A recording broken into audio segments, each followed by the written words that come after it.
পবিত্র ঈদ উল ফিতর নির্ধারণে আজ বুধবার বিশ্বের বিভিন্ন মুসলিম দেশে শাওয়াল মাসে চাঁদ দেখার চেষ্টা করা হবে।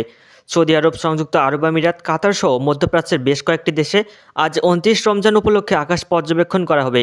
এছাড়াও বাহরাইন, কুয়েত, ইয়েমেন, ফিলিস্তিন, লেবানন, সুদান এবং ইরাকের কিছু অঞ্চলেও আজ চাঁদ দেখার উদ্যোগ নেওয়া হয়েছে। তবে জ্যোতির্বিজ্ঞানীদের হিসাব বলছে ভিন্ন কথা। আন্তর্জাতিক বিভিন্ন পর্যবেক্ষণ অনুযায়ী আজ বিশ্বের কোথাও শাওয়াল মাসে চাঁদ খালি চোখে দেখা যাওয়ার সম্ভাবনাই নেই। কারণ হিসেবে বলা হচ্ছে, চাঁদ সূর্যাস্তের আগেই অস্ত যাবে, ফলে আকাশে দৃশ্যমান হওয়ার কোনো সুযোগই পাবে না। এমনকি শক্তিশালী টেলিস্কোপ ব্যবহার করেও চাঁদ দেখা কঠিন হতে পারে বলে জানিয়েছে বিশেষজ্ঞরা। আমিরাত জ্যোতির্বিদ্যা সোসাইটির চেয়ারম্যান ইব্রাহিম আল জারওয়ান জানিয়েছেন, রমজানের ২৯তম দিনে চাঁদ দৃশ্যমান না হওয়ায় চলতি বছর রমজান ৩০ দিনে পূর্ণ হওয়ার সম্ভাবনাই বেশি। একই ধরনের পূর্বাভাস দিয়েছে Sharjah academy for astronomy, space science and technology. তাদের হিসাব অনুযায়ী ১৯ মার্চ হবে রমজানের ৩০তম দিন এবং ২০ মার্চ শাওয়াল মাসের প্রথম দিন অর্থাৎ ঈদ উল ফিতর উদযাপিত হতে পারে।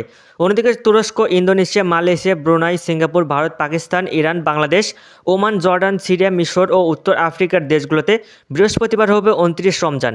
এসব দেশেও এই দিন চাঁদ দেখার কোনো সম্ভাবনাই নেই। এসব দেশে চাঁদ দেখা হবে বৃহস্পতিবার সূর্যাস্তের পর, ফলে তাদের ঈদের তারিখ একদিন ভিন্ন হতে পারে। সর্বশেষ বলা যায়, জ্যোতির্বৈজ্ঞানিক হিসাব অনুযায়ী মধ্যপ্রাচ্যের বেশিরভাগ দেশে ২০ মার্চ ঈদ উল ফিতর উদযাপিত হওয়ার সম্ভাবনাই বেশি। ফলে বাংলাদেশেও ২০ মার্চ পবিত্র ঈদ উল ফিতরে চাঁদ দেখা যাওয়ার সম্ভাবনা প্রবল। ফলে ২১ তারিখ বাংলাদেশে ঈদ হওয়ার সম্ভাবনা রয়েছে। তবে চূড়ান্ত সিদ্ধান্ত নির্ভর করবে চাঁদ দেখার উপরই।